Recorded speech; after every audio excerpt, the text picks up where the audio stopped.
Please subscribe to our YouTube channel. Like and share this video. భారతదేశము శాంతి కాముకమైన దేశము, శాంతి ధర్మము ప్రధానమైన ఆధారపీఠాలుగా ఉన్నటువంటి భారతదేశము.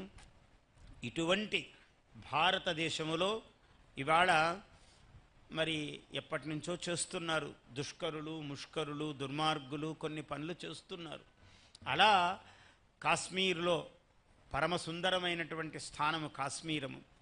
మీరం మీరం అంటూ కాశ్మీరములోన మీరి అని రాశాను, నేను ఒకప్పుడు చెప్పాను కవిత్వం. అలా కాశ్మీర్లో జరిగినటువంటి సంఘటన చాలా బాధాకరమైనది మనందరికీ కూడా. అదే సమయంలో వీరధైర్యము వహించవలసినటువంటి ఘట్టం ఏముందంటే, నరేంద్ర మోడీ అన్న ఒక మహానుభావుడు భారతదేశానికి ప్రధానమంత్రిగా ఉండటం.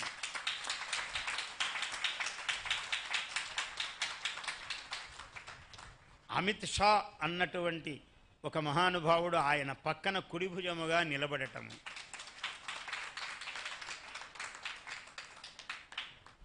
ఇట్లా ఇంత గొప్ప వ్యవస్థ ఉన్నది.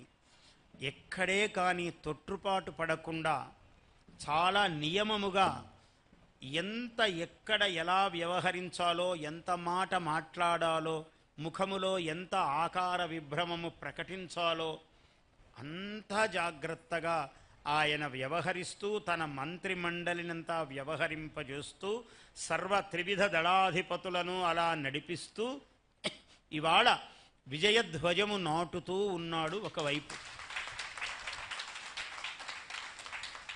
మనమేం చెయ్యాలి?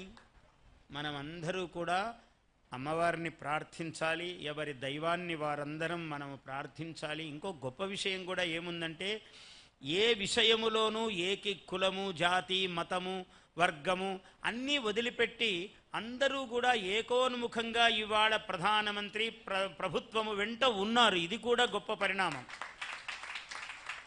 అందరూ ప్రభుత్వానికి బాసటగా నిలుస్తున్నారు. సర్వ భారత భూమి మొత్తము భారతదేశమంతా ఆయన వెనక నిలబడుతున్నది, ప్రభుత్వం వెనక. ఇది కూడా గొప్ప పరిణామం, మనం హర్షించదగ్గ పరిణామము ఇది.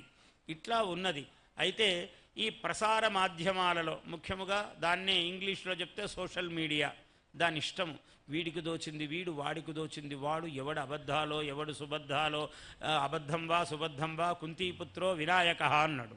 ఏది నిజమో ఏది అబద్ధమో చాలా తూకముగా ఆ అబద్ధములను మనము విసర్జించి, ప్రభుత్వము పక్షాన వచ్చిన ప్రకటన మాత్రమే నిజముగా భావించి వాటిని మాత్రమే 10 మందికి అందజేసి, మనము సంయమనముతో ఉండి మన చుట్టూ వాతావరణమును సంయమనముగా ఉంచేటట్లుగా చూడటము భారతీయులమైన మన అందరి కర్తవ్యముగా భావించాలి అని నేను కోరుతూ ఉన్నాను. Please subscribe to our YouTube channel. Like and share this video.